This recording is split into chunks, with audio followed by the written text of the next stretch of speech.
there, my name is Shemaine. I am the nursery specialist at Natural Baby Shower, and for our Natural Baby Show, we are partnering with bbhugme, and today I am joined by Dr Harriet Plowright, who is a paediatrician. Also, you work with bbhugme, and we are going to be running through some questions that we have been asked by some of our customers. So I'm going to put them through to the doctor now, and we'll get some answers for you.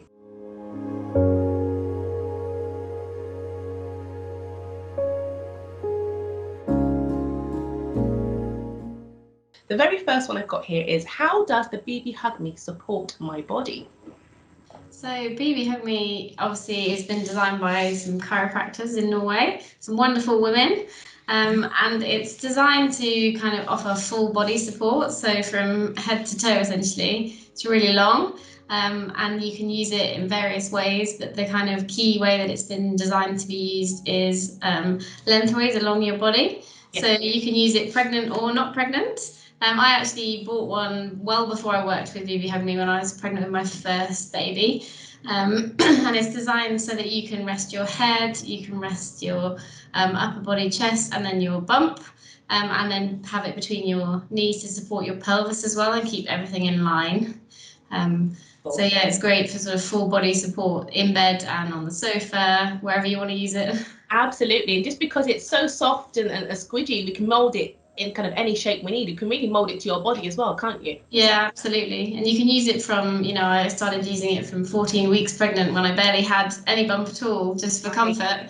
And then by the time you're 39, 40 weeks, it's just amazing to get into bed and just kind of mold it under your bump to give you that lovely support when you finally lie down at the end of the day. Yeah, wonderful. Thank you so much for that. Again, that leads me into my next question.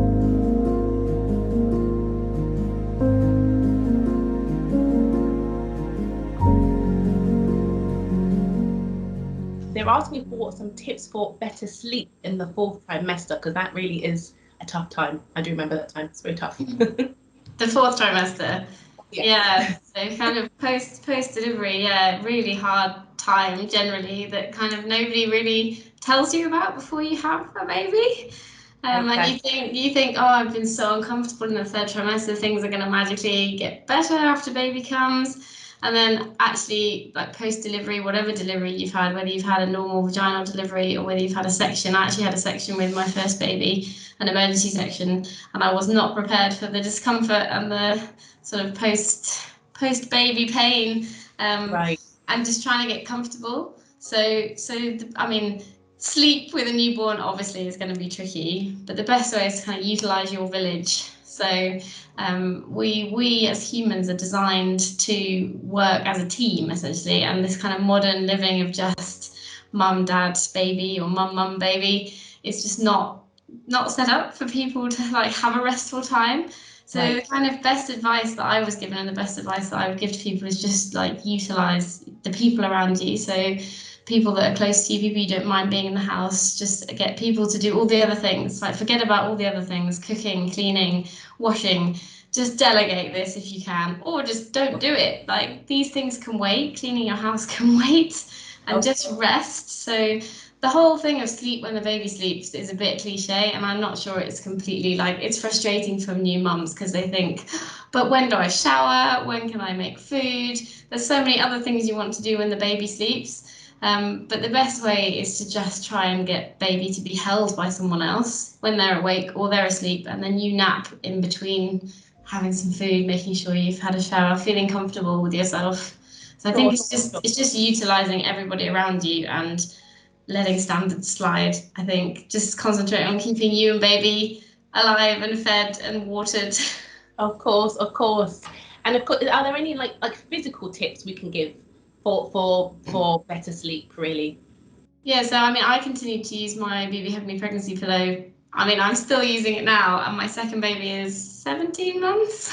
So I've got so much use out of it, and I would just use it postpartum too. Just because your bump's gone doesn't mean you can't use it. So anything to get you as comfortable as you can postpartum, and also using it for naps. And just making sure that you're comfy. You can also, I know they have a nursing pillow too, but you can use the pregnancy pillow as well for support in bed around your back. and you know, you can sleep with baby on your with cuddles and things, but with support. Okay, wonderful. Thank you so much. So I hope that answered your question there. Thank you very much.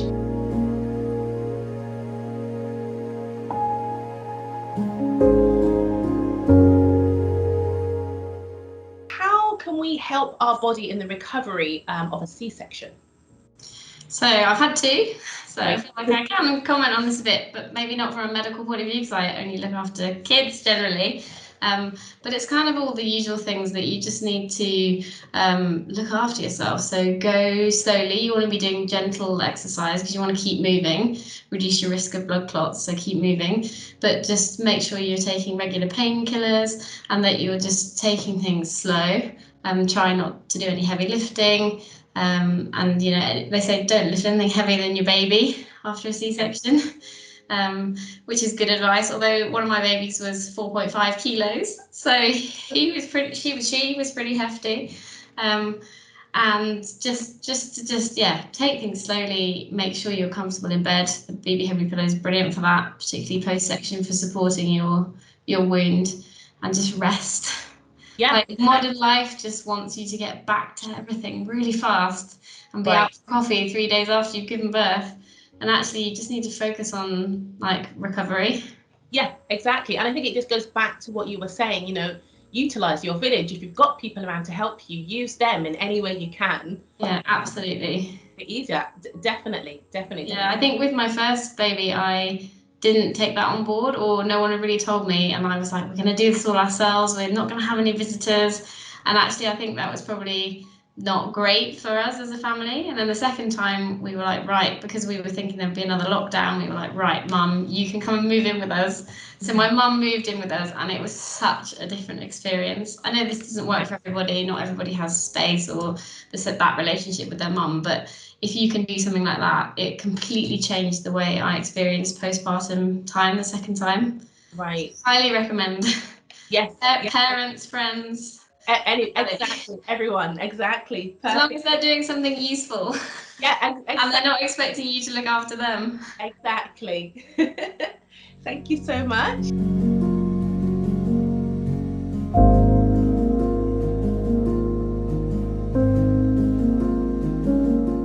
So our next question is, how can I prevent pain and discomfort at night time?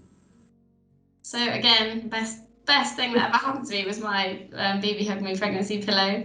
So I mean, basic stuff like make sure you've got a good mattress. I know not everybody can just replace their mattress, but making sure you've got like a good sleeping setup. So good mattress, good pillows.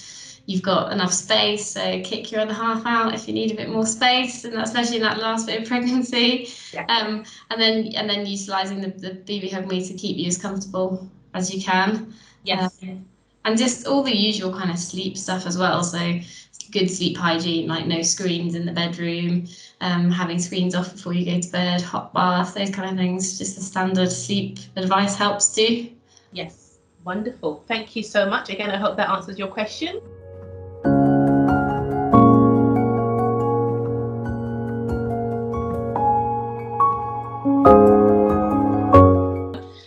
So I do have a question here from a customer, again, quite serious, but I think it's something a lot of mums have gone through. She says, I feel guilty that my life feels out of control and overwhelming since bringing baby home. Is that normal? Yeah, so I think this is totally normal and not talked about enough. So that like feeling of just everything is new, everything's completely different, your life has completely changed.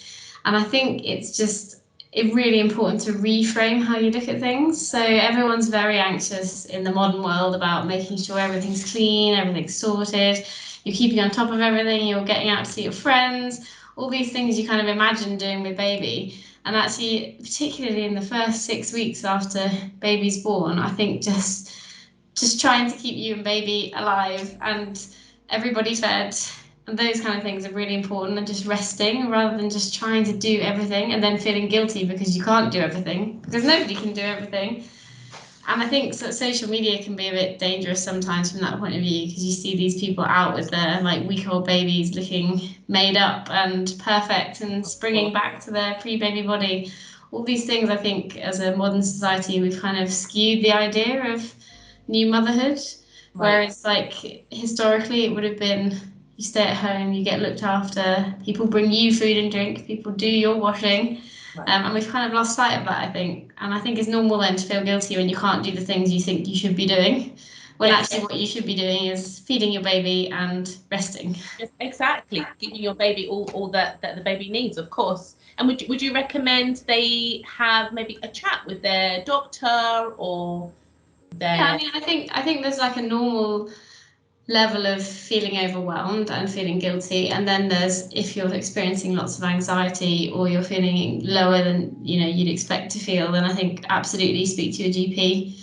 There's loads of support out there. So if you're feeling like it's too much and you're feeling really low, but also to know that a level of those feelings is normal. So you're not abnormal. But sometimes if it's all just too much, then definitely speak to your GP. Yeah. Absolutely. And it's just nice to put it out there that it happens with pretty much all mums. With me, I had a little bit of the baby blues, not in the very beginning, of having my newborn. This was like maybe later on months. Yeah. So yeah. It's at any time. So it is definitely good to talk. I think very good 100%. to talk about it. Like I've been very vocal on social media about how I just did not enjoy the first year of my daughter's life. I loved her to bits and I wouldn't change it, but I just found the first year really hard. I didn't really enjoy my maternity leave, and I didn't think there was anything wrong with me.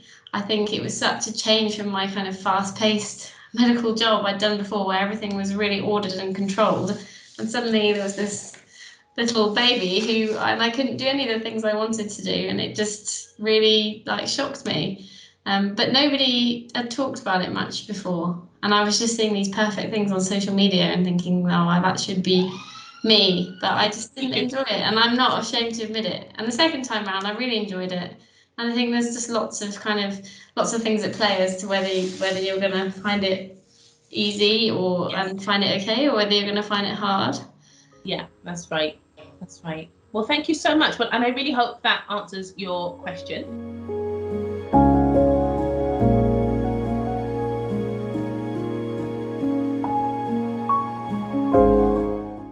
This lady has written, my lack of sleep is really affecting my stress and patience. Is there anything that can help? This is really tricky because baby sleep is obviously this huge thing in the baby world. Yeah. And we are taught, even as pediatricians, we're taught a lot of kind of probably incorrect things too, I think, about what normal baby sleep is. So again, I found the easiest thing with difficult sleeping, because both my babies haven't been good sleepers in society's terms, is to reframe what you're expecting from sleep. So I found I was really grumpy and low and struggled with sleep deprivation. But actually reading about sleep and knowing what's normal for babies. So babies don't sleep through the night, and also babies that do start sleeping through the night then may stop again. So baby sleep isn't linear. I think it's really helpful to think of it like that it doesn't suddenly get good and then stay good. It's a real kind of up and down, and that's normal. Whereas modern society has made us think that babies should be sleeping through from 6 weeks, and then you feel like a failure if they're not doing that and they're not following a routine and they're not doing what the books tell you they should be doing. And actually, infant sleep is much more complex than that. And I think we put a lot of pressure on ourselves to do what the books tell us, to do what that Facebook group tells us. Right, exactly. Rather than just going with the flow. Yeah. And again, kind of you take your baby's cues, and that's how you'll just adapt. I remember I did, like you said, 1 minute baby's sleeping through the night, the next minute it's completely game changer, they're doing something completely different. But you do kind of learn and adapt, and again, like you say, kind of educating yourself about baby sleep and why they may sleep at this time and not that time. It does help. It will really help. Yeah.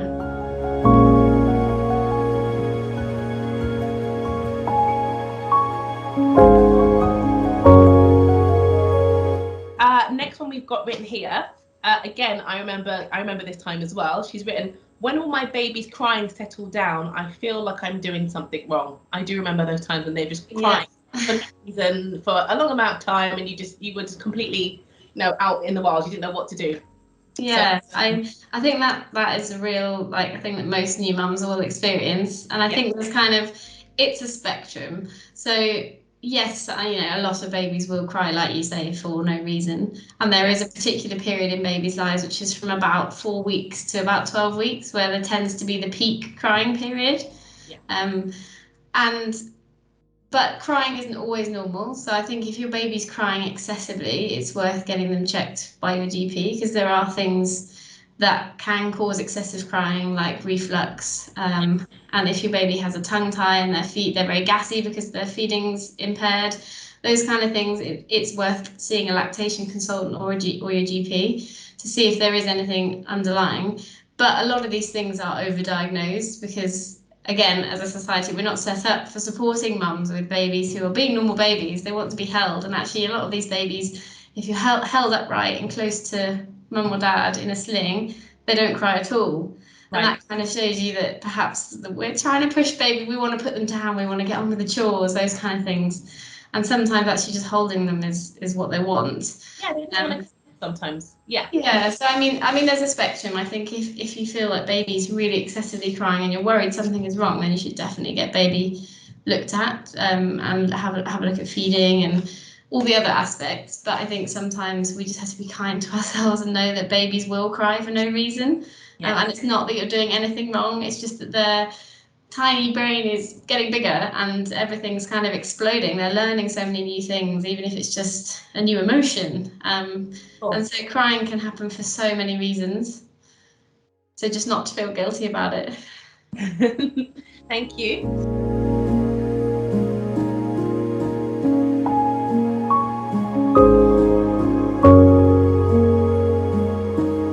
She says, I'm raising my baby alone. How can I make sure I'm looking after myself? Oh, it's a hard one, isn't it? Because we are kind of set up for another adult to be helping us. And I find it hard even with my husband around. The same with me. Absolutely. So like hats off to people that are doing this on their own for whatever reason, because it is hard work. Yes. And I think again, like the best thing you can do is utilizing help, so friends and an extended family, and then also like little things like planning. Like we find meal planning really helps, batch cooking on Sundays, things that mean you can eat well during the week when you've got your hands full of baby and there's no one to give baby to, but you've got something in the freezer that you can heat up and is a nice meal. Just kind of little things like that. That's a really clever idea again, because thinking back again, although I had quite a lot of family around me, I know I'd wake up and I might not even have a cup of tea, and it'd get to 10 o'clock at night and I realised, oh my God, I've not eaten anything, but I'm so focused on my little one at that point. I really did forget about myself, literally just having a drink, things I would forget. So batch cooking, I think that's such a clever idea. And again, just dragging people in, everyone's there to help you. Yeah. So if you can help. Yeah, just not be ashamed to ask for help, because it is really hard work, parenting. And parenting as a single parent is on another level. Yes, so absolutely. I think just trying to plan things in advance so that you can look after yourself in the tiny moments of snatched time that you get. Absolutely. Wonderful. Thank you again for that.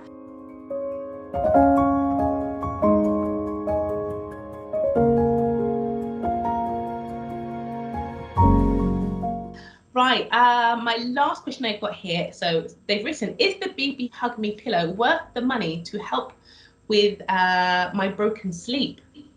So I honestly think it's the best money I ever spent in my first pregnancy. Like I said, I bought it well before I worked with the team, and I went through the same process and had a long discussion with my husband because he was like, you want to spend what on a pillow?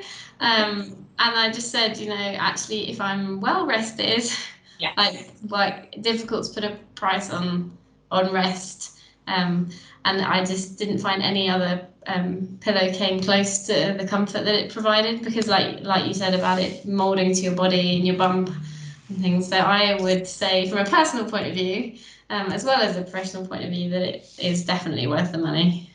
Wonderful. And again, we can use it in so many stages, so before pregnancy, during pregnancy, after pregnancy, so you're definitely getting your money's worth, aren't you? So yeah, absolutely. Like I said, I think my first daughter was born in 2017, and I'm still using my pillow like every day right. in bed. So husband is very irritated by it taking up half the space in our double bed. Oh, see, well, there you go. I hope that answers your question. I think that's everything we've got for today.